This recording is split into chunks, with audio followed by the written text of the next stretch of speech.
Homework করনি? জি না ma'am, খাতা ফুরিয়ে গিয়েছিল। কালকে ভেবেছিলাম কিনবো, কিন্তু পড়ার জন্য ভুলেই গিয়েছিলাম যে খাতা কিনতে হবে। ম্যাম, ম্যাথের জন্য আলাদা খাতা ছিল, হোমওয়ার্কের জন্য আলাদা। কিন্তু ভুলে যাই আমার খাতা নেই। পরে যখন মনে হলো তখন ক্লাস শুরু হয়। চাইলে ক্লাসে বসে করতে পারতাম, কিন্তু করিনি। এটা অন্যায় হবে। ক্লাসের কাজ তো সেটা নয়, তাই করিনি। Sorry ma'am.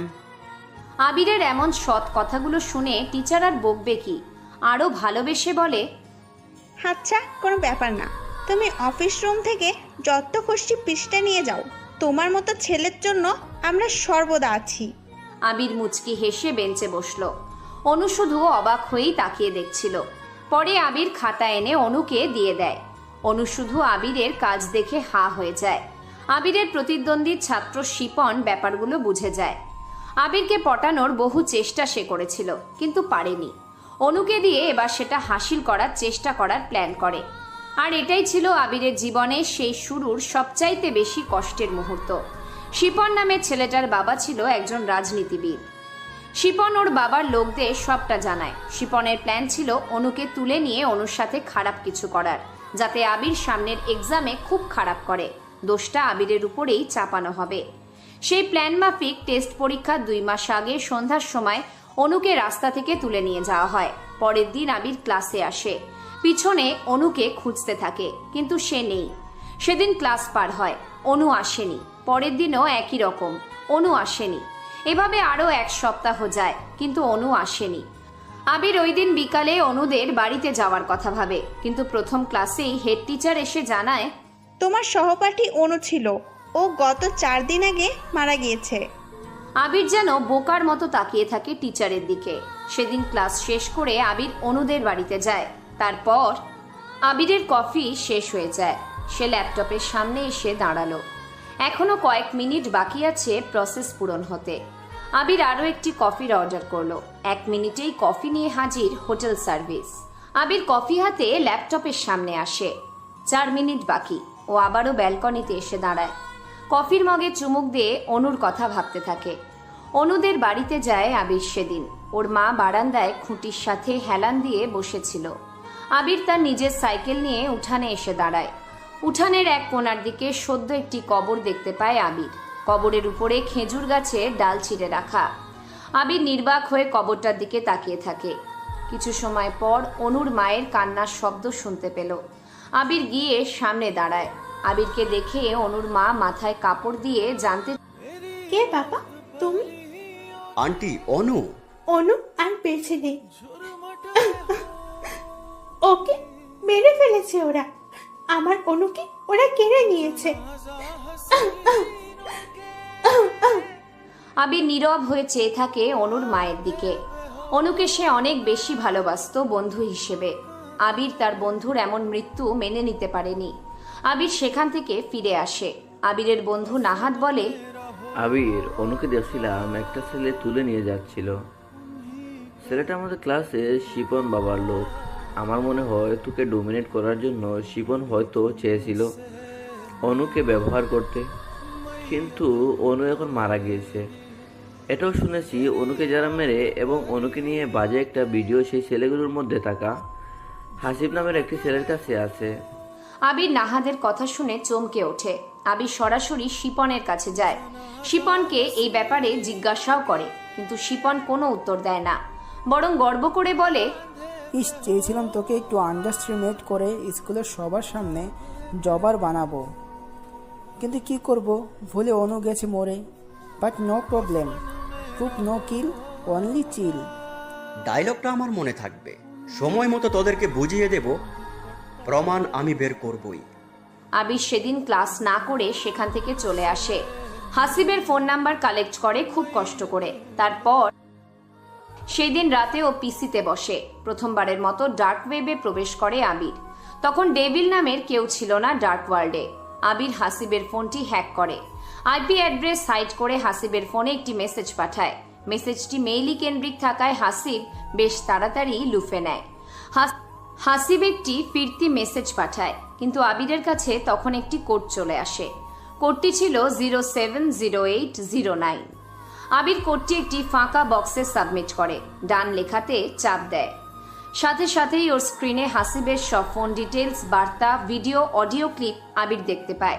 আবির একটি ভিডিও দেখলো, সেখানে অনুকে 4 জন ছেলে ধরে গাড়ির মধ্যে রেপ করে। সেটা হাসিব নিজেই ভিডিও করেছে। রেপ হওয়ার কারণে অনু মারা যায়, আর ওর লাশ বাড়ির সামনে রেখে ওরা 4 জন চলে আসে। আবির ওই ভিডিও সেভ করে নিল, এরপর পুলিশদের কাছে পাঠিয়ে দেয়। আবির কফির মগে তাকালো, কফি শেষ হয়ে গেছে। হঠাৎ ওর কানে এলো নোটিফিকেশনের একটি শব্দ। আবির দৌড়ে বিছানায় যায়। রিফাতের ল্যাপটপে একটি ক্যাপচা এসেছে, A4D7H0। আবির তাড়াতাড়ি ক্যাপচাটা ফাঁকা জায়গাতে বসালো। সাবমিট করতেই টয়েনের সবকিছু আবির দেখতে শুরু করে। আবির একটি জিমেইল ক্রিয়েট করে। ক্লোন অ্যাকাউন্ট বানিয়ে সে টয়েনের ল্যাপটপে টাকা দিতে থাকে। প্রথমবারেই টয়েনের দেওয়া পাসওয়ার্ড আবির জেনে যায়। তাড়াতাড়ি সে পাসওয়ার্ড নিয়ে নতুন পাস বসিয়ে দিল। রিফাতের ল্যাপটপের কাজ শেষ। আবির টয়েনের ল্যাপটপ নিয়ে বিছানায় বসলো। ল্যাপটপ ওপেন করতে একটি মেসেজ আসলো হোয়াটসঅ্যাপ থেকে। নাম্বারটি টমাস নামে সেভ করা। হ্যালো টয়েন, কাজ কদ্দূর? আমার হ্যাকার লাগবে। I am hacker, my name is villain. মানে এটা তো টয়েনের ল্যাপটপ। বাট টয়েনই তো আমাকে খোঁজ বের করেছে, আর বর্তমানে আমি টয়েনের ল্যাপটপ হ্যাক করেই আপনার সাথে কথা বলছি। Are you joking? ভিলেন কখনো জোকস করে না। No proof, no kill, only chill. তার মানে টয়েন তোমার কথাই বলেছিল? হতে পারে, যাই হোক, দেখা হবে খুব তাড়াতাড়ি। আবির ল্যাপটপ রেখে দেয়। রিফাত আর অর্ককে এসব ব্যাপারে কিছুই বলবে না। সে টয়েনের ল্যাপটপ ঘাঁটতে থাকে, জানতে পারে টয়েন সত্য কথাই বলছে। সে মাইক্রোসফট কোম্পানির একজন হ্যাকার। সে মাইক্রোসফটের সব সাইবার নেটওয়ার্ক হ্যাকারদের থেকে লুকিয়ে রেখেছে। আবিরের মনে পড়ে টয়েনের মোবাইলের কথা, দামি আইফোন 11 প্রো। আবির টয়েনের সাথে থাকা ব্যাগটি চেক করলো। কয়েকটি কাগজ দেখতে পায় আবির। ক্রেডিট কার্ডের নাম্বার সহ পাসওয়ার্ড লেখা, জিমেইল লেখা। যা ওর ল্যাপটপে দেখেছে জিমেইলটা। ফোনের লোকেশন ট্র্যাক করার জন্য ফোনের জিমেইল খুবই গুরুত্বপূর্ণ একটি বিষয়। জিমেইল দিয়ে ফোনের লোকেশন জানা যাবে। জিমেইল হ্যাক হলে অনেক সমস্যা হয়ে থাকে। আবির এলানের ল্যাপটপের সামনে আসলো। এলানের জিমেইল অ্যাড্রেস তার ফোনেও সেট করা থাকবে। স্বাভাবিকভাবে আবির জিমেইলটি গুগলে সেট আপ করলো। ব্যাগ থেকে বের করা সাদা কাগজে জিমেইলের পাসওয়ার্ডটা লেখা। পাসওয়ার্ড সাবমিট করলো। ট্র্যাক অপশন চালু করে দিল আবির। টয়েনের ফোনে জিমেইল আগে থেকেই সেট আপ করা ছিল। এই ট্র্যাক অপশনে কয়েকটা বিষয় লক্ষ্য করা আবশ্যক। টয়েনের ফোনে ডেটা কানেকশন অন থাকতে হবে। ডেটা অফ থাকলে ট্র্যাক করা সম্ভব হবে না। আবির জিমেইল সাবমিট দিয়ে ম্যানেজ অপশনে প্রবেশ করলো। সিকিউরিটি অপশনে প্রবেশ করে দেখতে পাচ্ছে কে কোন ডিভাইস থেকে এলানের মেইল ব্যবহার করেছে।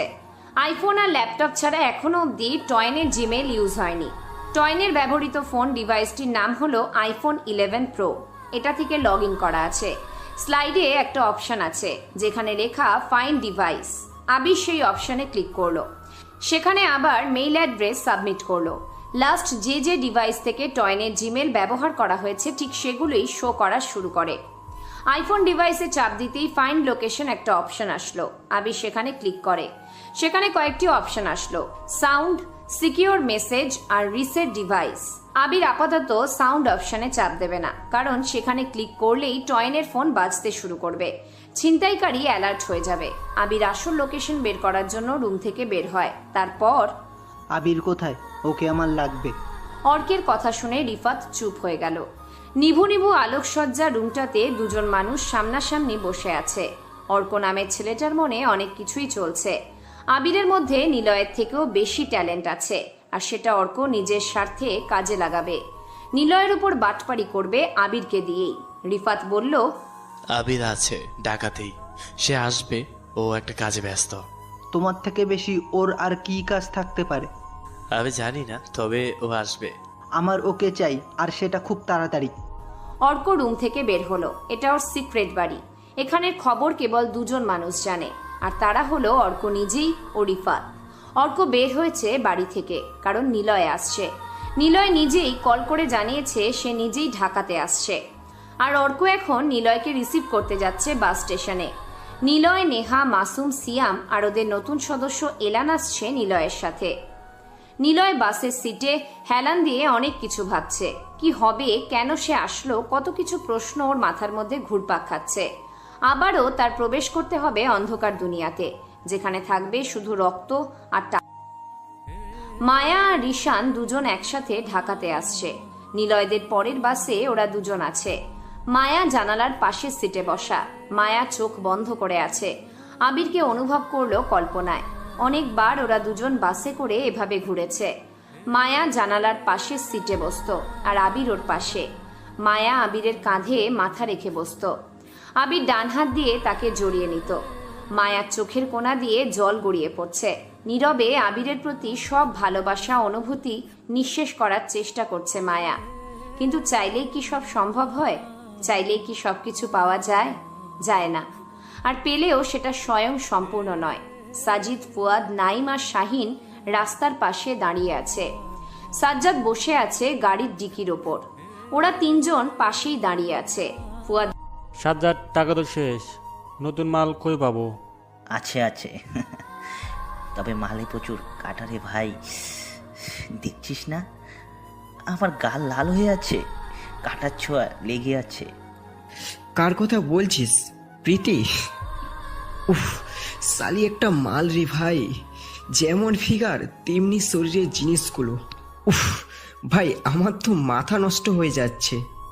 বলতে কেউ করিস না নেহা, হুতাস আড়ে থেকে তার কাটা হাসে।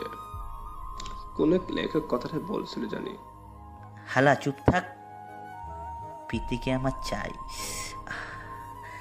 আমি আগে খাবো পুরো প্রীতি নামের বোতলটাকে। মাম্মা, একা খাবা পারবা না, বহুত তেজ। কখনো কখনো কোনো জিনিস খুব জোর করে কেড়ে খেতে হয়। এতে আকাশ সমান তৃপ্তি আছে। যেচে যেচে দেওয়ার জিনিসগুলো একটু আগ্রহীন হয়ে থাকে। বাড়ি থেকে তাহলে প্রীতিকে তুলে নিয়ে আসি? মানে রাস্তায় বের হলেই তুলে নিয়ে আসবো? এত সহজ হবে না ভাই, ভাবতে হবে। যা তোরা বাসায় যা, ভালো লাগছে না। কেন ভাই, সাজিকের কথা মনে পড়লো নাকি? ভাই, সাজিকে কিন্তু আসলে একটা জিনিস। তুই যে কোনো অবহেলা করিস ওকে। সালা, ওকে নিয়ে কেউ কখনো বাজে কথা বলবি না, না হলে সবাইকে মেরে ফেলবো। যা বাসায় যা। সাজ্জাদ কথাগুলো বলে সেখান থেকে চলে যায়। নাইম ফুয়াদের কাছে আসলো। ফুয়াদের কাঁধে হাত রেখে বলল, তুই ঠিকই বলেছিস, সাজিকা হলো আসল মাল। এক রাতের জন্য পেলে আর কিছু চাই না রে। পাবি পাবি, সাজ্জাদের ভাঙাতেই হবে। ওর বউকে দরকার হলে বিক্রি করে দেব, খেয়ে দিয়ে তবু আমাদের চাই। ঠিক আছে, তোরা যখন যাচ্ছিস তখন না হয় ভাবা যাবে। ওরাও সেখান থেকে চলে যায়। সাজ্জাদ বাসায় আসলো। মাল খেয়ে টাল হয়ে আছে। সাজিকা দৌড়ে আসলো স্বামীর সেবা করার জন্য। সাজ্জাদ সাজিকার দিকে তাকালো। বন্ধুদের কথা ওর মাথার মধ্যে ঘুরপাক খেতে থাকে। সাজিকাকে কখনো ঠিকভাবে দেখেইনি। সাজিকা সাজ্জাদের গা থেকে কোট খুলে নিতে যাবে, তার আগেই সাজ্জাদ সাজিকার হাত টেনে ধরলো। টানতে টানতে নিজের রুমের দিকে নিয়ে যায়। সাজিকা অবাক আর ভয়ের দৃষ্টি নিয়ে তাকিয়ে আছে সাজ্জাদের দিকে। সাজ্জাদ সোজা রুমে নিয়ে আসলো সাজিকাকে। ঘরের দরজা আটকে দিল। সাজিকাকে এক ধাক্কায় বিছানায় ফেলে দেয় ও। সাজিকা বুঝে যায় তার সাথে এখন কি ঘটতে যাচ্ছে। সাজিকা করুণ সুরে বলে ওঠে, তুমি কি করছো? শান্ত হও, আমি আছি। চুপ মা, কোনো কথা বলবি না। সাজিকার কিছুই বলল না। সাজ্জাদ গা থেকে কোট শার্ট খুলে ফেলল। সাজ্জাদ আরো এগিয়ে যায় সাজিকার দিকে। গা থেকে শাড়ির আঁচল সরিয়ে দিল। সাজিকা বুঝতে পেরেছে এখন বৈধভাবে তাকে ধর্ষিত হতে হবে। বর হয়েও এত জুলুম করার কি আছে? ভালোবেসে চাইলেই তো বর সব পাবে। কিন্তু সাজ্জাদের এসবে যায় আসে না। সে কারো ভালো খারাপ দিয়ে চলে না, তার ইচ্ছে মতো সে চলে। সাজ্জাদ আর দেরি করে না, নিজের ইচ্ছেকে প্রাধান্য দিয়ে শরীর ও মনের চাহিদা পূরণ করে। বেশ কিছু সময় পর সাজ্জাদ ক্লান্ত হয়ে পাশেই শুয়ে পড়ে। কয়েক মিনিটের মধ্যেই সবকিছু পাল্টে যায়। সাজিকা কাঁদছে, কারণ স্বামীর জন্যই সবকিছু। অথচ সে জোর করেই কেড়ে নিল যেন। যেখানে না আছে কোনো অনুভূতি, না আছে ভালো লাগা, আছে একরাশ যন্ত্রণা আর বিশাল তিক্ততা। সাজিকা ফুঁপিয়ে ফুঁপিয়ে কাঁদছে। এমনটা সে রোজ রাতেই পেয়ে থাকে। শ্বশুরের লালসা থেকে সে বাঁচতেই পারছে না। মনে মনে সে কতই না অভিশাপ দেয় শ্বশুর হান্নু মিয়ার নামে, কিন্তু কখনো কাজে আসে না। সাজ্জাদ বলল, কিরে মা, কাঁদিস কেন? লাগছে তোর? সালি, আমার বউ হয়ে তোর আগেই বহুবার ব্যবহার করা হয়েছে। বিয়ের আগে কটা ছেলের সাথে তোর লাইন ছিল? এসব কি বলছো? আমি কখনো কোনো ছেলের ধারে কাছেও ঘেসিনি। সাজ্জাদ কথাটা শোনার সাথে সাথেই শোয়া থেকে উঠে বসলো। সাজিকা তাকাতেই ওর গালে কষে দুটো চড় বসিয়ে দেয়। সাজ্জাদের থেকে চড় খেয়ে সাজিকা আরো যেন ভয় পেয়ে গেল। সাজ্জাদ হয়তো ভাবছে সাজিকা তাকে মিথ্যে বলছে, কিন্তু না, সাজিকা সত্য বলছে। সাজ্জাদ তো আর জানে না নিজের পিতা নিজের বউকে রোজ রাতেই বিছানায়। আবির ক্যাবে করে লাস্ট লোকেশনের খুব কাছে চলে এসেছে। একটি ছোট্ট গলি, গলির শেষ প্রান্তে 4 জন বসে কার্ড খেলছে। আবির ওর ল্যাপটপে সাউন্ড সিস্টেম অন করে দিল। ফোন ওর থেকে কিছুটা দূরে বাজতে থাকে। কল আসার মতো আলাদা একটি টিউনে টিকটিক করতে থাকে। আবির বুঝে যায় ফোনের দূরত্ব ওর থেকে কতটা কাছে। ও ল্যাপটপটি ব্যাগে ঢোকালো। গলির মধ্যে আশেপাশে তাকালো। একটি লোহার রড একটি দোকানের পাশে পড়ে আছে। আবির সেই রডটি হাতে নিল। মুখে একটি রুমাল বেঁধে নিয়ে সে এগিয়ে যেতে থাকে। ফোন তখন টিকটিক করে জোরালো শব্দে বেজে চলেছে। যার কাছে সে ফোন ও পকেট থেকে বের করলো। সাথে থাকা 3 জনের মধ্যে একটা ছেলে বলল, কিরে মামা, তুই নতুন ফোন কোথা থেকে ছাড়লি? আর এত বাজে কেন? আর বলিস না, ফোন এভাবে নিয়ে এসেছি, পকেটে ছিল, হয়তো কাল আসছে। কল আসেনি, ওটা ফোনের লোকেটর টিউন। ওরা 4 জন ঘুরে তাকায়। আবির হাতে লোহার রড আর মুখে রুমাল বেঁধে দাঁড়িয়ে আছে। আবিরকে দেখে একটা ছেলে বলল, কি ব্যাপার, তুই কে? নো প্রুফ নো কিল, প্যারা নেই, অনলি চিল, কল মি ভিলেন। আবির কথাটা শেষ করেই ওই ছেলেটার বুক সোজা পাশে সজোরে বাড়ি মারল। ছেলেটার বুকের অংশ কেটে রক্ত কলকল করে বের হওয়া শুরু করেছে। বাকি 3 জন উঠে দাঁড়ায়। ওরা পালানোর প্রস্তুতি নিতেই আবির একটা ছেলের পায়ের হাঁটুতে খুব জোরে বাড়ি মারল। সে ওখানেই পড়ে আছে। চিকন গলি হওয়াতে ওপাশে আর যাওয়ার জায়গা নেই। ওদেরকে পালাতে হলে আবিরকে সরিয়ে তারপর পালাতে হবে। ছিনতাইকারী একটি বিশাল চাকু বের করলো। আবিরের দিকে এগিয়ে এসেই চাকু দিয়ে আবিরের দিকে জোরে মারতেই যাবে, তখনই আবির লোহার রড দিয়ে ছিনতাইকারীর মাথায় বাড়ি দেয়। ছিনতাইকারী উল্টে পড়ে গেল। বাকি একটা ছেলে দৌড়ে চলে আসে সেখান থেকে। আবির দেখে ছিনতাইকারীর মাথা ফেটে রক্ত বের হচ্ছে অনেক। তাড়াতাড়ি তার পকেট চেক করলো। টয়েনের ফোন আছে সেখানে। তাড়াতাড়ি ফোন নিয়ে ও সেখান থেকে চলে আসে। এখন অনেক কাজ ওর। ফোনে ফ্ল্যাশ ছাড়া লক খুলতে হবে। ফোনের সব ডকুমেন্টস ওর দরকার। রবার্ট এলানকে খুঁজছে মনে মনে। কিছুদিন হলো সে বাংলাদেশে আসছে। এখনো তেমন কোনো খবর দিতে পারেনি। সে গেছে ডেভিলকে আনতে। ডেভিল তার সাথে আসবে কিনা কেউ জানে না। তবে রবার্ট একটা জিনিস খেয়াল করেছে, আর তা হলো এলান যাওয়ার পর থেকে ওর কোম্পানির সাইবার অ্যাটাক বন্ধ হয়ে গেছে। কথাগুলো রবার্ট পিসির দিকে তাকিয়ে ভাবছে। তখনই ওর পিসিতে একটা ভয়েস রেকর্ড মেসেজ আসলো। তাড়াতাড়ি রবার্ট চেক করলো সেটা। ওপাশ থেকে ভয়েস দিয়ে অজ্ঞাত ব্যক্তি বলতে থাকে, hello Robert, how are you? I am Black Wizard and I am back. আমি খুব তাড়াতাড়ি তোমার পাঠানো মহাকাশে থাকা তোমার নামের স্যাটেলাইট হ্যাক করে জাপানের কাছে বিক্রি করতে যাচ্ছি। আর এবার কিন্তু তোমাকে মহাকাশে প্ল্যান পাঠিয়ে আমাকে থামাতে হবে, নাহলে আমি সত্যি জাপানের হ্যাকারদের কাছে আমার তৈরি হ্যাক দিয়ে তোমার প্ল্যানকে অ্যাটাক করব। যদি তুমি বাধা দাও, ব্যাকআপ হিসেবে আমি তোমার প্ল্যানকে একটি পারমাণবিক বোম সিস্টেম অ্যালার্ট করে দিব। রেডি থাকো। ভয়েস মেসেজ শেষ হয়। রবার্ট বসা থেকে উঠে দাঁড়ালো। ওর মাথাটা যেন ঝিম ধরা শুরু করেছে। ও আর কিছুই ভাবতে পারছে না। তবে রবার্ট নিজেই ওর স্যাটেলাইট প্ল্যানেটে একটি পারমাণবিক বোমা রেখেছে। কেউ যদি হ্যাক করে অন্য দেশের কাছে বিক্রি করে দেয়, তবে ওই প্ল্যানেটে বোমাটি অ্যালার্ট হয়ে যাবে। আর যখন বোমটি ব্লাস্ট হবে, তখন পুরো একটি দেশ ধ্বংস হয়ে যাবে। আর পুরো পৃথিবী জানে এরকম বড় স্যাটেলাইট কেবল রবার্টের নাসা কোম্পানি বানিয়েছে। কিন্তু সাধারণ জনগণ তো আর এটা জানে না। ওই স্যাটেলাইটেই তো রবার্টের সবকিছু আছে। ইচ্ছে করলে ও সেখানে গিয়ে থাকতে পারবে, পুরো পৃথিবী ধ্বংস করে দিতে পারবে। সব টাকার হিসেব ও সেখান থেকেই রাখে। সব তথ্য সে ওই স্যাটেলাইট দ্বারা তৈরি করে থাকে। আর ওই স্যাটেলাইট 101 যদি হ্যাকারদের দখলে চলে যায়, রবার্ট পুরো শেষ হয়ে যাবে, কিছুই থাকবে না ওর। এত সহজে সে স্যাটেলাইট 101 হ্যাকারদের দখলে যেতে দেবে না। এলানকে ওর দরকার, সাথে ডেভিলকেও চাই রবার্টের। ওদিকে টমাস পাইচারি করছে। টয়েন কোথায়? সে কি করছে? কাকে খুঁজে পেয়েছে? ঘোর রহস্যের মধ্যে সবকিছু আটকে গেছে। টয়েন কি ভিলেন নামের কোনো হ্যাকারকে খুঁজে পেয়েছে? কে ভিলেন? আমার কি ডার্ক ওয়েবে তাকে খোঁজা দরকার? টমাস পাইচারি করতে করতে কথাগুলো ভাবছে। এমন সময় ওর কম্পিউটারে একটি নোটিফিকেশন টিউন বেজে উঠল। টমাস তাড়াতাড়ি গিয়ে চেক করলো। একটি ভয়েস ক্লিপ এসেছে ওর পিসিতে। টমাস তাড়াতাড়ি প্লে বাটনে ক্লিক করে। ভয়েসটা এসেছে অজ্ঞাত ঠিকানা থেকে, যার কোনো অস্তিত্ব নেই। তবে রেকর্ডটি প্লে হতেই টমাস শুনতে পেল, hello Thomas, I am Black wizard. আপনার নামে একটা ব্যাংক খোলা আছে, আর সে ব্যাংকটি আপনার নিজের।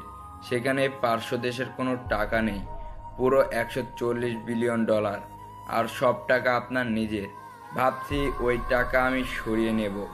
হাসি পাচ্ছে তাই না আমার কথা শুনে? এত হাইলি সিকিউরিটি থাকবে আর আমি হ্যাক করব?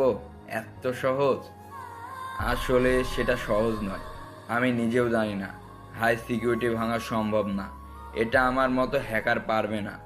কিন্তু কেমন হয় আমি যদি টমাস ব্যাংকটায় বোম দিয়ে উড়িয়ে দিই? তাহলে বেশ মজা হবে, বলেন? হা হা হা, রেডি থাকো, খুব তাড়াতাড়ি দেখা হবে। আর কিছু শোনা যায় না। ভয়েস রেকর্ডটি শেষ হয়ে যায়। টমাস স্থির হয়ে দাঁড়িয়ে থাকে। কি করবে বা বলবে সে নিজেই ভেবে পাচ্ছে না। মনে মনে টয়েনকে খুঁজতে থাকে। টয়েনের মাধ্যমে সে ভিলেনকে চায়, কারণ টয়েন আর যাই হোক বিশেষ কাউকে পাঠাবেই। ভিলেনকে টমাসের চাই। অর্ক এসে পৌঁছেছে স্ট্যান্ডে। একটা গাড়ি এসে থামলো বাস স্টপে। সবাই নামছে। সবার মাঝে নেহা, নিলয়, লাবণ্য, মাসুম, সিয়াম আর এলান নামছে। অর্ক এগিয়ে আসে। নিলয়কে দেখে জড়িয়ে ধরল সে। সবার সাথে কুশল শেষ করে এলানের কাছে আসলো। অর্ক এলানকে দেখে বলল, এটা কে? তোমার বসের একজন ভক্ত, নাম এলান। Hello bro. ও, তাহলে ভাই তোমার কথা বলছিল। ঠিক আছে, চলো সবাই। তোমরা সবাই যাও, আমি অফিসে যাব। রিশানকে জানাতে হবে তুমি এসেছো। ও সরকারের পক্ষ থেকে তোমার কাজের অনুমতি নিয়ে আসবে। রেডি থেকো নিলয়, আসছি। লাবণ্য কথাগুলো বলে সেখান থেকে চলে যায়। অর্ক ট্যাক্সি আগে থেকেই রেডি করে রেখেছিল, তাই অসুবিধা হয়নি। স্ট্যান্ডে নেমে ট্যাক্সিতে করে ওরা সেই আগের বড় বাড়িতে আসলো, যেখানে ওরা প্রথমে থাকতো। এদিকে কিছু সময় পর আরো একটি বাস এসে থামলো ঢাকার বাস স্ট্যান্ডে। সব যাত্রী নামতে থাকে, সাথে রিশান আর মায়া নামছে। রিশান মায়ার হাত ধরে নামছে। মায়া প্রথমবার ঢাকাতে এলো। ঢাকার মাটিতে পা রাখতেই ওর মনে পড়লো আবিরের বলা কথা। আবির ওর কোলে মাথা রেখে বলতো, মায়া, তোমাকে নিয়ে ঢাকাতে পালিয়ে যাব কোনো একদিন। আমি আর তুমি থাকবো একটি বাড়িতে। সামান্য বাজার আর বিশাল ভালোবাসায় আমাদের দিন চলে যাবে। থাকবে তো আমার সাথে? না না, যাবে তো আমার সাথে? আবিরের কথা মনে পড়াতে মায়া আবারও কেঁদে উঠল। তবে প্রতিবারের মতো সে সবার থেকে কান্না লুকিয়ে কাঁদছে। পৃথিবীর মধ্যে সবচাইতে বড় কষ্টের বিষয় হলো সবার মাঝে হাসি মুখ রেখে ভিতরে ডুকরে কান্না করা। মায়া ঠিক এখন এটাই করে চলেছে। কি অদ্ভুত সবকিছু! কাকতালীয়ভাবে হলেও সবকিছু যেন মিলে যাচ্ছে। আবির ঢাকায় এলো। নিলয়, মায়া সবাই এখন ঢাকাতে, যা কয়েকদিন আগে কেউ জানতো না কি হতে যাচ্ছে। কেউ জানে না ওদের কারোর সাথে কখনো দেখা হবে কিনা, কিন্তু কাকতালীয়ভাবে সেটাও হয়তো সম্ভব হতে পারে। আরিয়া বসে আছে ঘরের এক কোনায়। আজকে বড় ডিম লাইট জ্বলছে। কারো অপেক্ষাতে না থাকলেও সবসময় সে দরজার দিকে তাকিয়ে আছে। কেউ একজন আসবে, তাকে ব্যবহার করবে, খুবলে খাবে যতক্ষণ না নিজের ইচ্ছে পূরণ হবে। আরিয়ার জীবন একটা ধরাবাঁধা নিয়মের মধ্যে পড়ে গেছে। রোজ সকাল হয়, ওর কারোর শরীরে নিচের ভ্যাপসা গন্ধের বিভৎসে। এরপর সারা দিন জেগে থাকে। দুপুরে ক্লান্তিতে ঘুম চলে আসে ওর। কত লোকদের সাথে থাকতে থাকতে সেও এখন নেশাখোর পাক্কা কলগার্ল হয়ে গেছে। আরিয়া আগে ভাবতো মানুষের মূল্য অপরিসীম, টাকা দিয়ে মানুষকে কেনা যায় না। কিন্তু এখন তার ধারণা সম্পূর্ণ ভুল।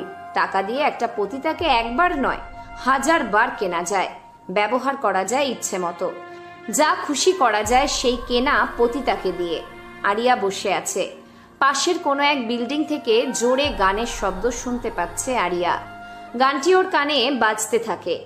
আমার জনম গেল ভুলে ভুলে, কইরা পিরিতি, প্রেমের হাটে মন হারাইলাম, না জেনে ক্ষতি। আরিয়া বুঝতে পারে যে গানটি শুনছে তার মনের কথা। গানটি যে শুনতে পাচ্ছে তার হৃদয়ের দগ্ধ যন্ত্রণা আরিয়া বেশ ভালোভাবেই বুঝতে পারছে। গানের এক জায়গাতে বলা হয়েছে, আমার জীবনটারে নষ্ট করলাম, ভাইবা না ক্ষতি। আরিয়া এইটুকু শুনেই মুচকি হাসল, কারণ গানের লাইনটা ওর জীবনের সাথে মিলে যায়। এখন অনুভব করতে পারছে ওর ভাই আবির কত কষ্টে ওকে বড় করছিল, পড়াচ্ছিল। কিন্তু আরিয়া চমকে উঠল, কারণ দরজা খোলার শব্দ শুনতে পায় ও। সে চুপটি করে বসে রইল। আরিয়া জানে না কে আসবে আজ রাতে। গত রাতের কথা ভেবে ওর বুকটা হু হু করে উঠল, কারণ গত রাতে আরিয়ার সাথে আমার নামের একটি ছেলের পরিচয় আর কথা হয়েছে। ছেলেটা অনেক ভালো, আরিয়াকে ছুঁয়ে অবধি দেখেনি।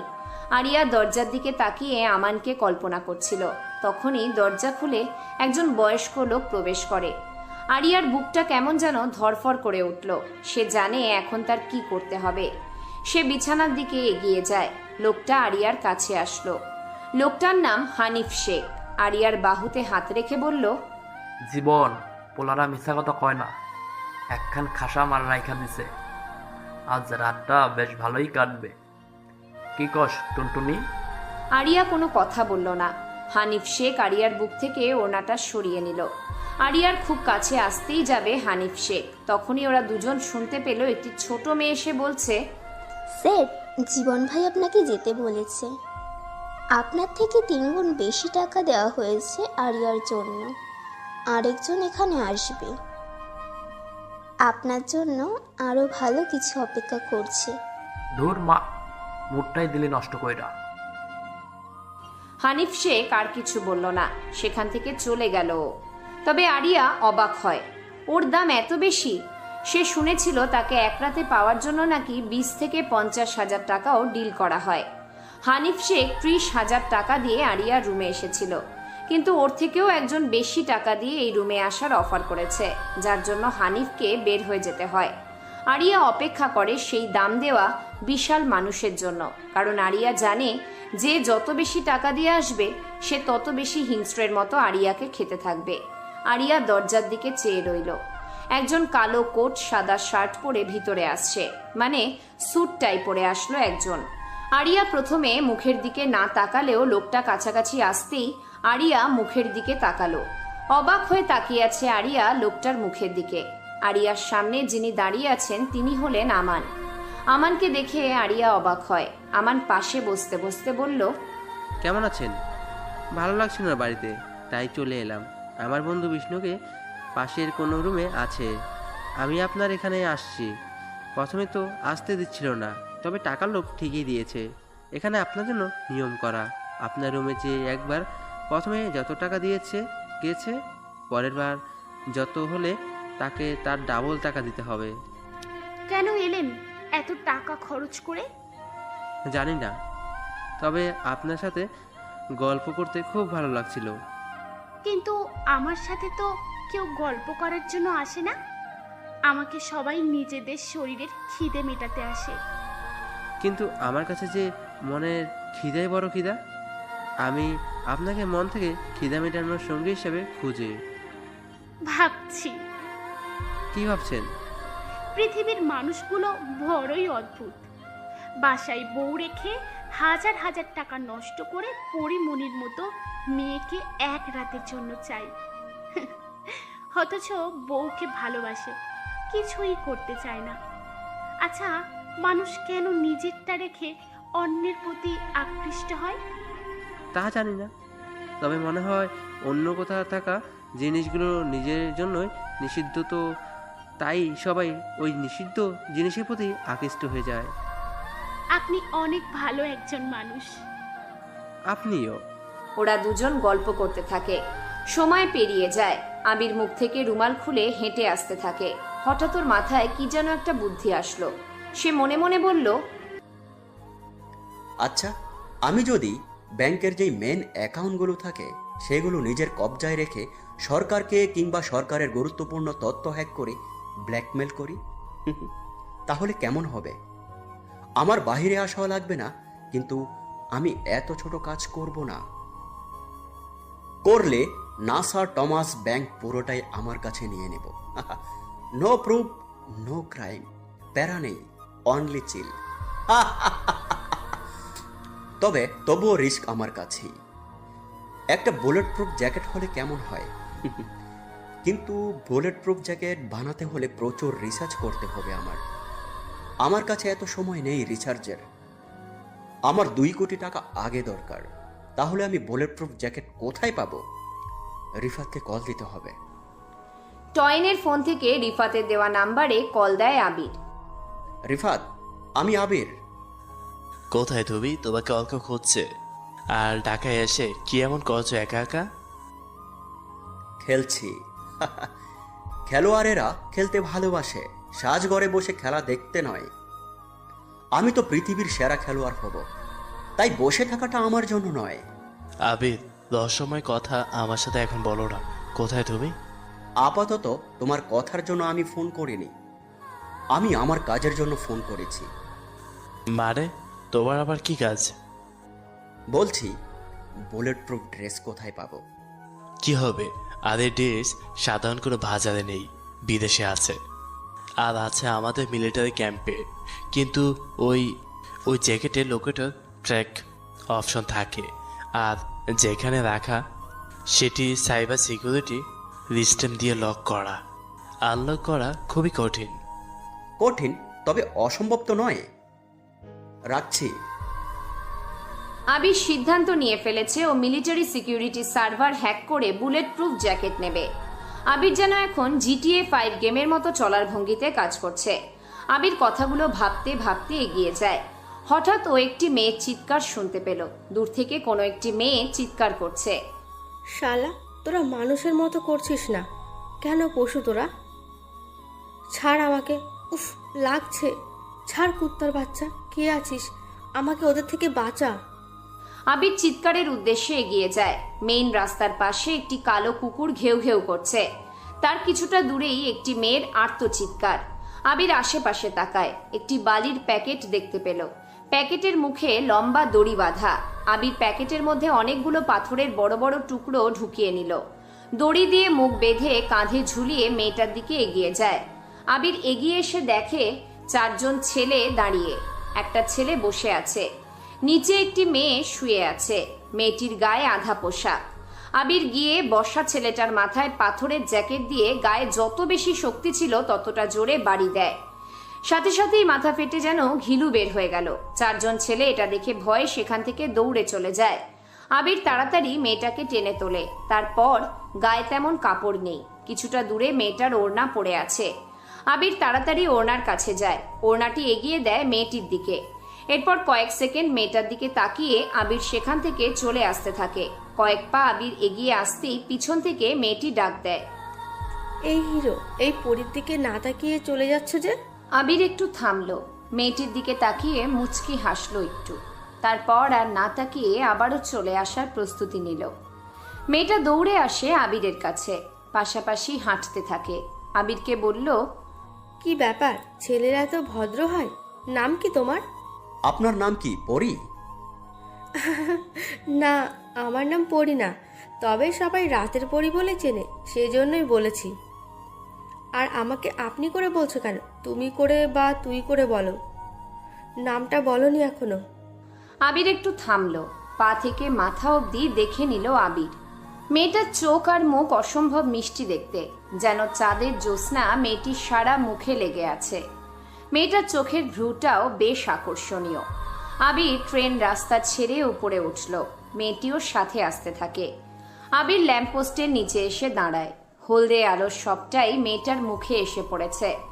ঠোঁট কেটে গেছে মেয়েটির, কপালে বেশ খানিকটা কেটে রক্ত বের হয়ে জমা হয়ে আছে। আবির পকেট থেকে টিস্যু বের করে মেয়েটির কপালে রক্ত মুছে দিল। হলদে আলোতে অজ্ঞাত মেয়েটিকে যেন মনে হচ্ছে এক চমকপ্রদ ফুলের মতোই সুন্দর, যেন হলদে সকাল সন্ধ্যা ফুল। আবিরের পাশে দাঁড়িয়েছে। আমার নাম আবির, ঢাকা শহরে নতুন। আমি ফারিয়া, তোমাকে দেখে মনে হচ্ছে না তুমি নতুন? যেভাবে ছেলেগুলোকে মারলে, শালারা এক একটা আমার সামনে মাকে নিয়ে গালি দেবেন না। পৃথিবীর কোনো মা খারাপ নয়, হোক সেটা দুধ মা কিংবা জন্মত্রাণী মা। তাই গালি দিলে শুধুমাত্র যার উপর রাগ তাকিয়ে দিবেন। আবির কথাগুলো বলে আবারও হাঁটা শুরু করে। ফারিয়া হা হয়ে তাকিয়ে থাকে এই অপরিচিত ছেলের দিকে। 30 মিনিটও হয়নি ছেলেটার সাথে ওর দেখা হয়েছে, অথচ ছেলেটার দৃষ্টিভঙ্গি এতটা ভালো হবে বুঝতে পেরে ফারিয়া আসলেই হা হয়ে গেছে। ফারিয়া দৌড়ে আবারও আবিরের পাশে গিয়ে হাঁটতে থাকে। আবিরের সাথে পা মিলিয়ে হাঁটতে হাঁটতে বলে, তোমার মা অনেক ভাগ্যবতী, তোমার মতো একটা ভালো ছেলে পেয়েছে। এত তাড়াতাড়ি আমাকে ভালো বলে দিলেন? আমাকে তুমি বা তুই করে বলো। আর পৃথিবীতে কিছু মানুষ আছে যারা মনের দিক দিয়ে অনেক বেশি ভালো হয়ে থাকে। যাকগে, ছেলেগুলো আমার পরিচিত ছিল, ওদের সাথে টাকা নিয়ে ঝামেলা হয়েছিল। ওরা টাকা কম দেওয়ার পরও আমাকে ছাড়ছিল না, কয়েকজন বন্ধুকেও ডেকে আনে। ভাগ্যিস তুমি এসেছিলে, না হলে আজ সারা রাতও ছাড়তো না শয়তানগুলো। আপনার জায়গাতে আপনি যান, আমাকে আমার জায়গাতে যেতে দিন। আবির আর দাঁড়ালো না, হনহন করে সেখান থেকে চলে গেল। ফারিয়া আবিরের চলে যাওয়ার দিকে তাকিয়ে আছে। আবির সেসবে পাত্তা দিল না। ওর মাথায় এখন টাকার নেশা চেপেছে। টাকার জন্য এখনো ভালো থেকে খারাপ হয়ে যাচ্ছে, হিরো থেকে ভিলেন সে। মায়া ট্যাক্সি থেকে নামলো। বিশাল একটি বাড়ির সামনে এসে থেমেছে ট্যাক্সি। রিশান ভাড়া মিটিয়ে মায়ার হাত ধরল। মায়াকে বাড়ির মধ্যে নিয়ে যায় রিশান। রিশান বলতে থাকে, এই পুরো বাড়িতে আমি আর তুমি থাকবো। সকালে অফিস, রাতেই ফিরবো। তুমি থাকবে আর কাজের লোকরা তো আছেই। আশা করি তোমার খুব একটা খারাপ লাগবে না, কি বলো? ঠিক আছে, আমি আপনার জন্য রান্না করব, অপেক্ষা করব। একটা কথা বলো তো, তুমি কি বিয়েতে খুশি নাও? না না, খুশি আমি। চলো ভিতরে। কালকে থেকে অনেক কাজ আমার। দেশকে বাঁচানোর জন্য আমার এখনো হ্যাকার খুঁজতে হবে। হ্যাকার মানে? কিসের হ্যাকার? International hacker. পরে তোমাকে সব বুঝিয়ে বলবো। রিশান মায়ার হাত ধরে বাড়ির মধ্যে নিয়ে আসে। ওদিকে লাবণ্য নিজের রুমে এসে বসল। নিলয়ের কথা ভাবতে থাকে লাবণ্য। চিরপরিচিত সেই মুখ। মনের ভিতরে নিলয়ের প্রতি বিশাল টান আজও আছে ওর, যা সে কন্ট্রোল করতে পারছে না। না চাইতেও নিলয়কে সে আরো বেশি ভালোবেসে ফেলছে। লাবণ্য নিজে জানে না এই ভালোবাসার কোনো মানে আছে নাকি, তবে কিছু জিনিস ব্যাখ্যা মানে এসব দিয়ে হয় না। লাবণ্য তাই সবকিছু ভাগ্যের ওপর ছেড়ে দিয়েছে। লাবণ্য ফোন হাতে নিল। রিশানের সহকারীকে ফোন করলো ও। সেখানে কথা বলে রিশানের ব্যক্তিগত নাম্বারটি কালেক্ট করে নিল লাবণ্য। তারপর রিশানকে ফোন দেয়। রিশান ওয়াশরুম থেকে বের হয়ে দেখে ফোন বাজছে। অচেনা নাম্বার। রিসিভ করলো। ওপাশ থেকে শুনতে পেল, রিশান, আমি লাবণ্য বলছি। হ্যাঁ বলুন। ডেভিলকে নিয়ে এসেছি আমি, এখন কি করতে হবে? আগে বলো, ডেভিল আসলে কে? সেটা তো বলা যাবে না, কিন্তু ডেভিল ইজ ব্যাক, এটা শিওর। ওকে, আমি জানাবো। আমাদের বঙ্গবন্ধু স্যাটেলাইটকে ঘিরে একটি চক্রান্ত চলছে, আর সেটা করেছে আমেরিকা। প্রথমে ভেবেছিলাম এটা নাসার কাজ, কিন্তু না, এটা মাইক্রোসফট কোম্পানি টমাসের কাজ। সে ভদ্রতার আড়ালে কোনো কিছু করছে, কিন্তু আমরা কিছু খুঁজতে গেলেই নাসার স্যাটেলাইট 101 কেন বারবার সামনে আসছে বুঝতে পারছি না। এটা কোনো হ্যাকারের কাজ নাকি এটা ওদের প্ল্যানের অংশ? আমাদের স্যাটেলাইট ধ্বংস করতে চাচ্ছে ওরা। ডেভিলকে তা বাধা দিতেই হবে। আচ্ছা, ডেভিলকে নিয়ে খুব তাড়াতাড়ি আপনার সাথে দেখা হবে। রাখছি। লাবণ্য। এদিকে আবির 5 তারা হোটেলের রুমে এসে বিছানায় বসলো। ব্যাগ থেকে ল্যাপটপ বের করলো। টয়েনের দামি ল্যাপটপ। ওর মাথায় এখন হ্যাকার নেশা চেপে বসেছে। তবে প্রথমে ওর কাজ হলো ডেভিল নামে তৈরি করা সাইটকে ধ্বংস নতুবা বন্ধ করা। তাই সে ডার্ক ওয়েবে প্রবেশ করে। আর ডার্ক ওয়েব হলো অন্ধকার জগতের একটি সুগঠিত পথ। মূলত ডার্ক ওয়েব হচ্ছে আমাদের ইন্টারনেট দুনিয়ার একটি বড় অচেনা জগৎ। আমরা ইন্টারনেটের যে অংশটি ব্যবহার করি সেটিকে মূলত সারফেস ওয়েব বলা হয়। এই সারফেস ওয়েবের পরেও ইন্টারনেটের একটি বিশাল বড় জগৎ রয়েছে, যেটা সাধারণত আমরা ব্যবহার করতে পারি না। এর মধ্যে রয়েছে ডিপ ওয়েব আর ডার্ক ওয়েব। ডার্ক ওয়েব দিয়েই সবাই কাজ করে। এই ডার্ক ওয়েবের মতো অনেক কিছুই অজানা অচেনা তথ্য থাকে। অনেক সময় সিক্রেট নিউজ, গোপনীয় সরকারি দস্তাবেজ, আরও অনেক সময় কিছু অবৈধ তথ্য এই ডার্ক ওয়েবে জমা থাকে। এমনকি এই ডার্ক ওয়েবে অনেক সময় এমন তথ্য থাকে যার সাহায্যে একজন মানুষ অন্য মানুষের বিপুল ক্ষতি করতে পারে।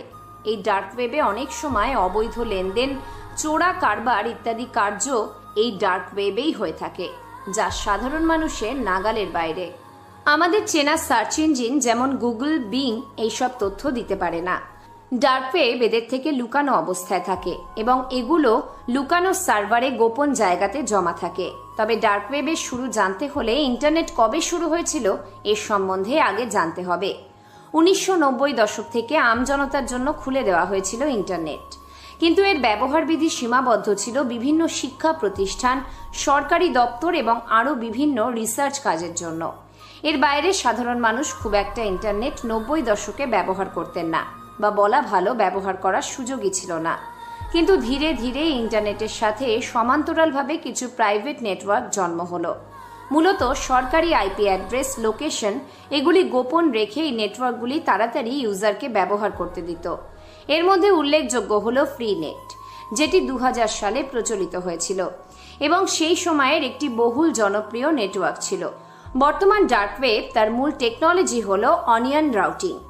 সেই অনিয়ন রাউটিং টেকনোলজি বা প্রযুক্তি তৈরি করেছিল মার্কিন নেভি রিসার্চ ল্যাবরেটরি।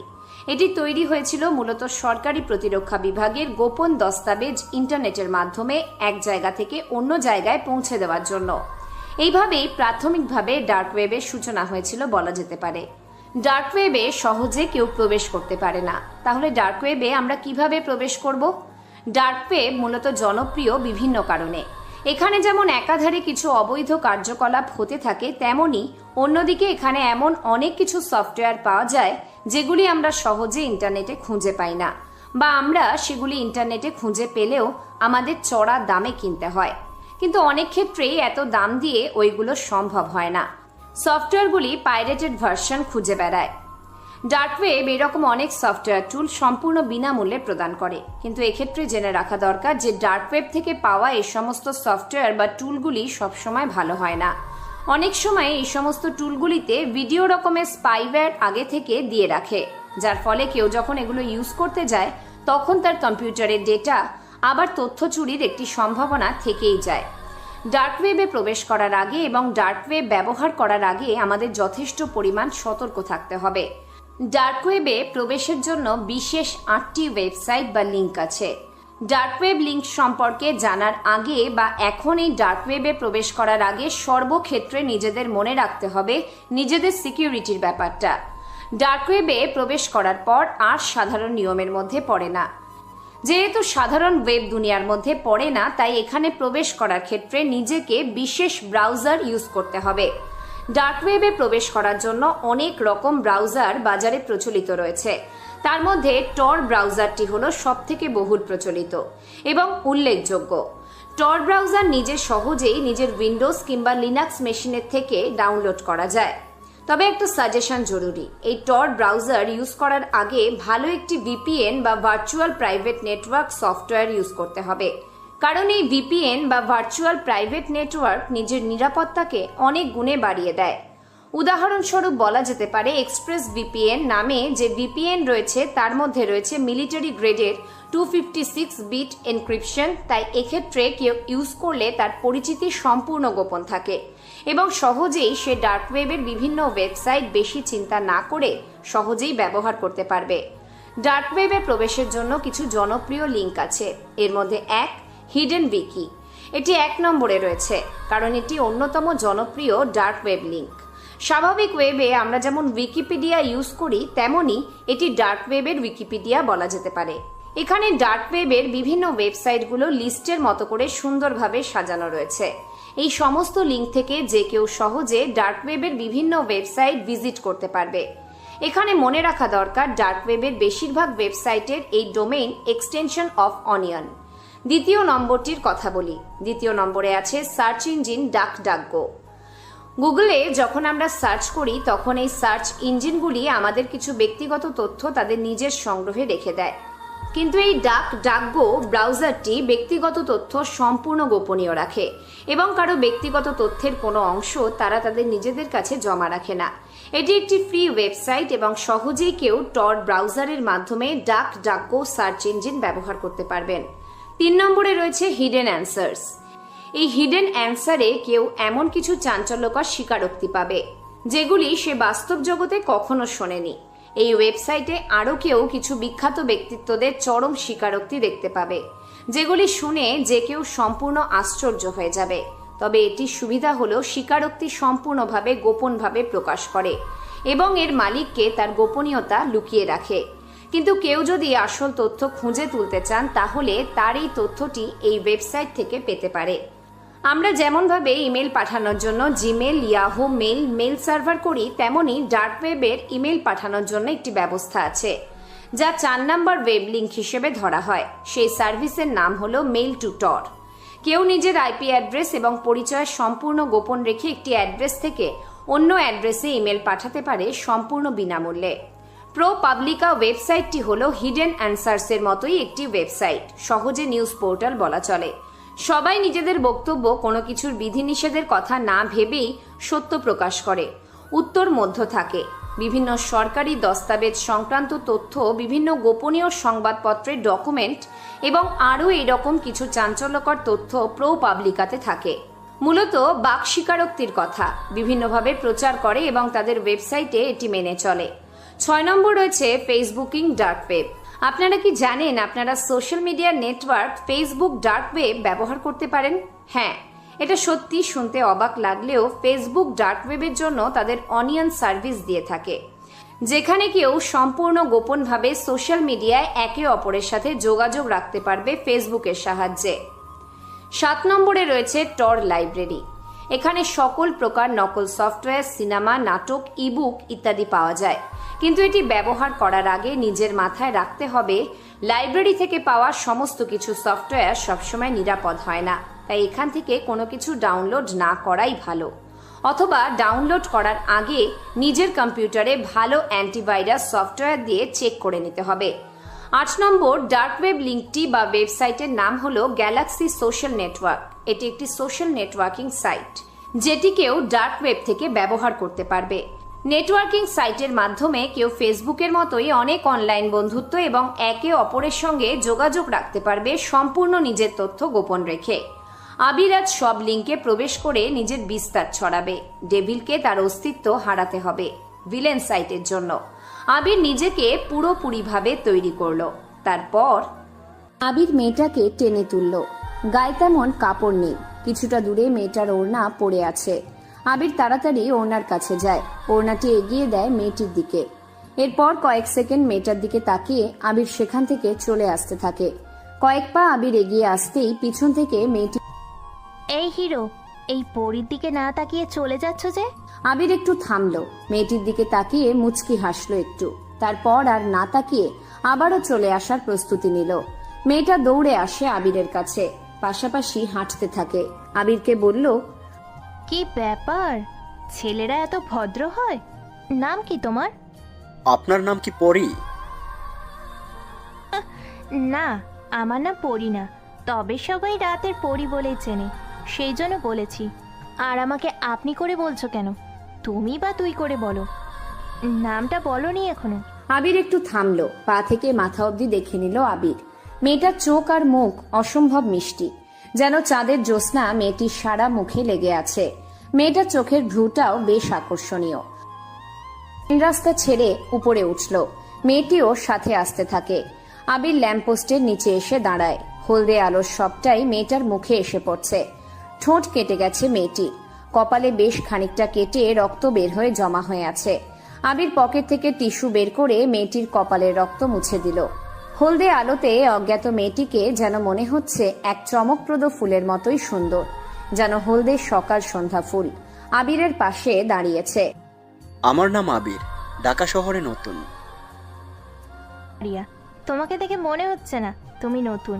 যেভাবে ছেলেগুলোকে মারলে, শালারা এক একটা খা। আঁকি নিয়ে গালি দেবেন না, পৃথিবীর কোনো মা খারাপ হয় না, হোক সেটা দুধ মা কিংবা জন্মত্রাণী মা। তাই গালি দিলে শুধুমাত্র যার উপর রাগ তাকে দেবেন। আবির কথাগুলো বলে আবারও হাঁটা শুরু করে।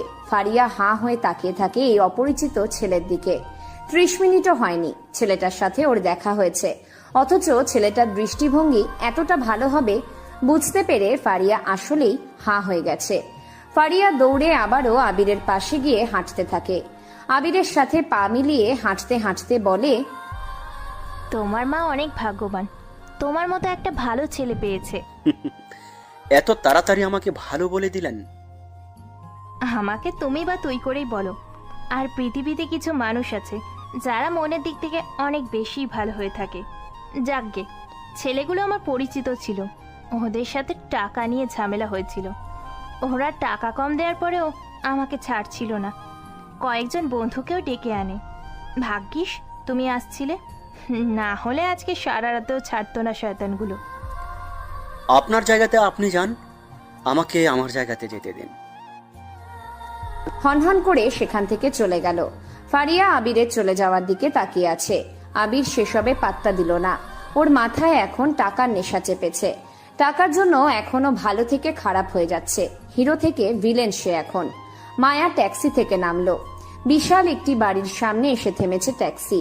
রিশান ভাড়া মিটিয়ে মায়ার হাত ধরলো। মায়াকে বাড়ির মধ্যে নিয়ে যায় রিশান। রিশান বলতে থাকে, এই পুরো বাড়িতে আমি আর তুমি থাকবো। সকালে অফিস, রাতেই ফিরবো। তুমি থাকবে আর কাজের লোকেরাও তো আছেই।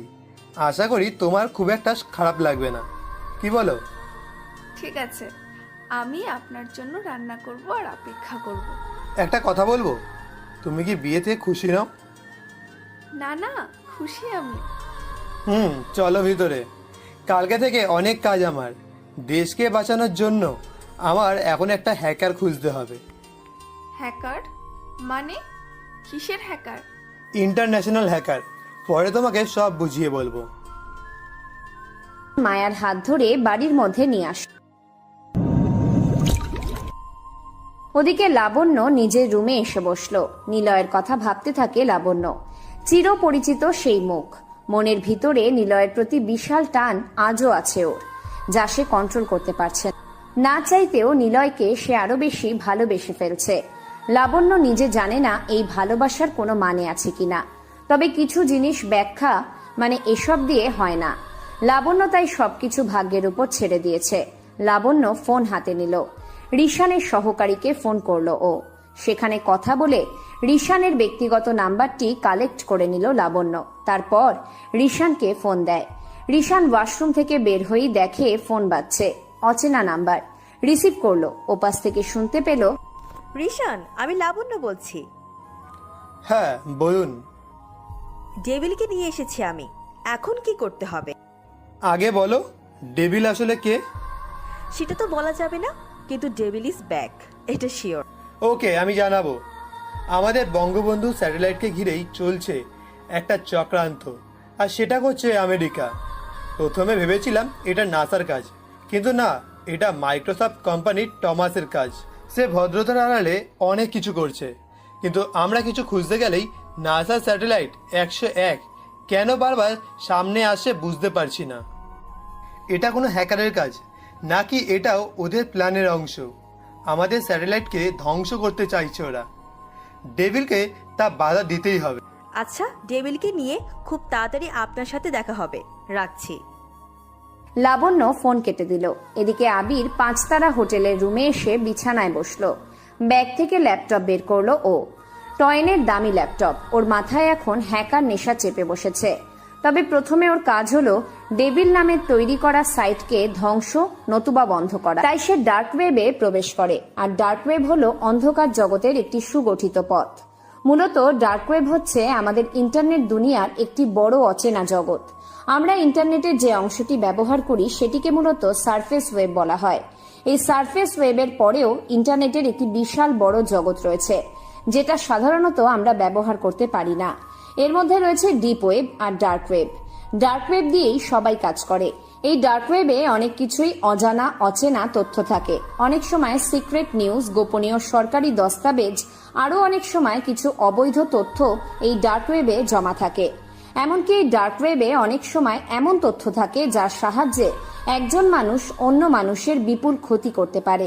এই ডার্ক ওয়েবে অনেক সময় অবৈধ লেনদেন, চোরা কারবার ইত্যাদি কার্যও হয়ে থাকে, যা সাধারণ মানুষের নাগালের বাইরে। আমাদের চেনা সার্চ ইঞ্জিন যেমন গুগল, বিং এইসব তথ্য দিতে পারে না। ডার্ক ওয়েব এদের থেকে লুকানো অবস্থায় থাকে এবং এগুলো লুকানোর সার্ভারে গোপন জায়গাতে জমা থাকে। তবে ডার্ক ওয়েবের শুরু জানতে হলে ইন্টারনেট কবে শুরু হয়েছিল এর সম্বন্ধে আগে জানতে হবে। 1990 দশক থেকে আমজনতার জন্য খুলে দেওয়া হয়েছিল ইন্টারনেট, কিন্তু এর ব্যবহার বিধি সীমাবদ্ধ ছিল বিভিন্ন শিক্ষা প্রতিষ্ঠান, সরকারি দপ্তর এবং আরও বিভিন্ন রিসার্চ কাজের জন্য। এর বাইরে সাধারণ মানুষ খুব একটা ইন্টারনেট 90 দশকে ব্যবহার করতেন না, বা বলা ভালো ব্যবহার করার সুযোগই ছিল না। কিন্তু ধীরে ধীরে এই ইন্টারনেটের সাথে সমান্তরালভাবে কিছু প্রাইভেট নেটওয়ার্ক জন্ম হলো। মূলত সরকারি আইপি অ্যাড্রেস, লোকেশন এগুলি গোপন রেখে এই নেটওয়ার্কগুলি তাড়াতাড়ি ইউজারকে ব্যবহার করতে দিত। এর মধ্যে উল্লেখযোগ্য হলো ফ্রি নেট, যেটি 2000 সালে প্রচলিত হয়েছিল এবং সেই সময়ের একটি বহুল জনপ্রিয় নেটওয়ার্ক ছিল। ডার্ক ওয়েব তার মূল টেকনোলজি হলো অনিয়ন রাউটিং। সেই অনিয়ন রাউটিং টেকনোলজি বা প্রযুক্তি তৈরি করেছিল মার্কিন নেভি রিসার্চ ল্যাবরেটরি। এটি তৈরি হয়েছিল মূলত সরকারি প্রতিরক্ষা বিভাগের গোপন দস্তাবেজ ইন্টারনেটের মাধ্যমে এক জায়গা থেকে অন্য জায়গায় পৌঁছে দেওয়ার জন্য। এইভাবেই প্রাথমিকভাবে ডার্ক ওয়েবের সূচনা হয়েছিল বলা যেতে পারে। ডার্ক ওয়েবে সহজে কেউ প্রবেশ করতে পারে না। তাহলে ডার্ক ওয়েবে আমরা কিভাবে প্রবেশ করব?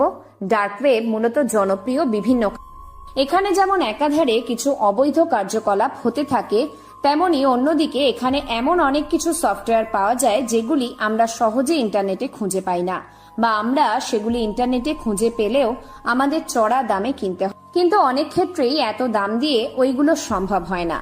সফটওয়্যারগুলি পাইরেটেড ভার্সন খুঁজে বেড়ায়। ডার্ক ওয়েব এইরকম অনেক সফটওয়্যার টুল সম্পূর্ণ বিনামূল্যে প্রদান করে। কিন্তু এক্ষেত্রে জেনে রাখা দরকার যে ডার্ক ওয়েব থেকে পাওয়া এ সমস্ত সফটওয়্যার বা টুলগুলি সবসময় ভালো হয় না। অনেক সময় এই সমস্ত টুলগুলিতে বিভিন্ন রকমের স্পাইওয়্যার আগে থেকে দিয়ে রাখা হয়, যার ফলে কেউ যখন এগুলো ইউজ করতে যায় তখন তার কম্পিউটারের ডেটা আবার তথ্য চুরির একটি সম্ভাবনা থেকেই যায়। ডার্ক ওয়েবে প্রবেশ করার আগে এবং ডার্ক ওয়েব ব্যবহার করার আগে আমাদের যথেষ্ট পরিমাণ সতর্ক থাকতে হবে। ডার্ক ওয়েবে প্রবেশের জন্য বিশেষ 8টি ওয়েবসাইট বা লিঙ্ক আছে। ডার্ক ওয়েব লিঙ্ক সম্পর্কে জানার আগে বা এখন এই ডার্ক ওয়েবে প্রবেশ করার আগে সর্বক্ষেত্রে নিজেদের মনে রাখতে হবে নিজেদের সিকিউরিটির ব্যাপারটা। ডার্ক ওয়েবে প্রবেশ করার পর আর সাধারণ নিয়মের মধ্যে পড়ে না। যেহেতু সাধারণ ওয়েব দুনিয়ার মধ্যে পড়ে না, তাই এখানে প্রবেশ করার ক্ষেত্রে নিজেকে বিশেষ ব্রাউজার ইউজ করতে হবে। ডার্ক ওয়েবে প্রবেশ করার জন্য অনেক রকম ব্রাউজার বাজারে প্রচলিত আছে। তার মধ্যে টর ব্রাউজারটি হলো সবথেকে বহুল প্রচলিত এবং উল্লেখযোগ্য। টর ব্রাউজার নিজে সহজেই নিজের উইন্ডোজ কিংবা লিনাক্স মেশিনে থেকে ডাউনলোড করা যায়। তবে একটা সাজেশন জরুরি, এই টর ব্রাউজার ইউজ করার আগে ভালো একটি ভিপিএন বা virtual private network software use করতে হবে, কারণ এই ভিপিএন বা ভার্চুয়াল প্রাইভেট নেটওয়ার্ক নিজের নিরাপত্তাকে অনেক গুণে বাড়িয়ে দেয়। উদাহরণস্বরূপ বলা যেতে পারে এক্সপ্রেস ভিপিএন নামে যে ভিপিএন রয়েছে তার মধ্যে রয়েছে মিলিটারি গ্রেডের 256 বিট এনক্রিপশন। তাই এক্ষেত্রে কেউ ইউজ করলে তার পরিচিতি সম্পূর্ণ গোপন থাকে এবং সহজেই সে ডার্ক ওয়েবের বিভিন্ন ওয়েবসাইট বেশি চিন্তা না করে ব্যবহার করতে পারবে। ডার্ক ওয়েবে প্রবেশের জন্য কিছু জনপ্রিয় লিঙ্ক আছে। এর মধ্যে একটি হলো হিডেন উইকি। এটি 1 নম্বরে রয়েছে কারণ এটি অন্যতম জনপ্রিয় ডার্ক ওয়েব লিঙ্ক। স্বাভাবিক ওয়েবে আমরা যেমন উইকিপিডিয়া ইউজ করি তেমনি এটি ডার্ক ওয়েবের উইকিপিডিয়া বলা যেতে পারে। এখানে ডার্ক ওয়েবের বিভিন্ন ওয়েবসাইটগুলো লিস্টের মতো করে সুন্দরভাবে সাজানো রয়েছে। এই সমস্ত লিঙ্ক থেকে যে কেউ সহজে ডার্ক ওয়েবের বিভিন্ন ওয়েবসাইট ভিজিট করতে পারবে। এখানে মনে রাখা দরকার ডার্ক ওয়েবের বেশিরভাগ ওয়েবসাইটের এই ডোমেইন এক্সটেনশন অফ অনিয়ন। দ্বিতীয় নম্বরে রয়েছে সার্চ ইঞ্জিন ডাকডাকগো। গুগলে যখন আমরা সার্চ করি তখন এই সার্চ ইঞ্জিনগুলি আমাদের কিছু ব্যক্তিগত তথ্য তাদের নিজের সংগ্রহে রেখে দেয়, কিন্তু এই ডাকডাকগো ব্রাউজারটি ব্যক্তিগত তথ্য সম্পূর্ণ গোপনীয় রাখে এবং কারো ব্যক্তিগত তথ্যের কোনো অংশ তারা তাদের নিজেদের কাছে জমা রাখে না। এটি একটি ফ্রি ওয়েবসাইট এবং সহজেই কেউ টর ব্রাউজারের মাধ্যমে ডাকডাকগো সার্চ ইঞ্জিন ব্যবহার করতে পারবেন। 3 নম্বরে রয়েছে হিডেন অ্যান্সার্স। এই হিডেন অ্যান্সারে কেউ এমন কিছু চাঞ্চল্যকর স্বীকারোক্তি পাবে যেগুলি সে বাস্তব জগতে কখনো শোনেনি। এই ওয়েবসাইটে আরও কেউ কিছু বিখ্যাত ব্যক্তিত্বদের চরম স্বীকারোক্তি দেখতে পাবে যেগুলি শুনে যে কেউ সম্পূর্ণ আশ্চর্য হয়ে যাবে। তবে এটির সুবিধা হলো স্বীকারোক্তি সম্পূর্ণভাবে গোপনভাবে প্রকাশ করে এবং এর মালিক কে তার গোপনীয়তা লুকিয়ে রাখে। কিন্তু কেউ যদি আসল তথ্য খুঁজে তুলতে চান তাহলে তার এই তথ্যটি এই ওয়েবসাইট থেকে পেতে পারে। আমরা যেমন ইমেল পাঠানোর জন্য জিমেল, ইয়াহু মেইল সার্ভার করি, তেমনি ডার্ক ওয়েবের ইমেল পাঠানোর জন্য একটি ব্যবস্থা আছে যা 4 নম্বর ওয়েব লিঙ্ক হিসেবে ধরা হয়। এই সার্ভিসের নাম হলো মেইল টু টর। কেউ নিজের আইপি অ্যাড্রেস এবং পরিচয় সম্পূর্ণ গোপন রেখে একটি অ্যাড্রেস থেকে অন্য অ্যাড্রেসে ইমেল পাঠাতে পারে সম্পূর্ণ বিনামূল্যে। প্রোপাবলিকা ওয়েবসাইটটি হলো হিডেন অ্যান্সার্সের মতোই একটি ওয়েবসাইট। সহজে নিউজ পোর্টাল বলা চলে। সবাই নিজেদের বক্তব্য কোনো কিছুর বিধিনিষেধের কথা না ভেবেই সত্য প্রকাশ করে। উত্তর মধ্য থাকে। বিভিন্ন সরকারি দস্তাবেজ সংক্রান্ত তথ্য, বিভিন্ন গোপনীয় সংবাদপত্রের ডকুমেন্ট এবং আরও এরকম কিছু চাঞ্চল্যকর তথ্য প্রোপাবলিকাতে থাকে।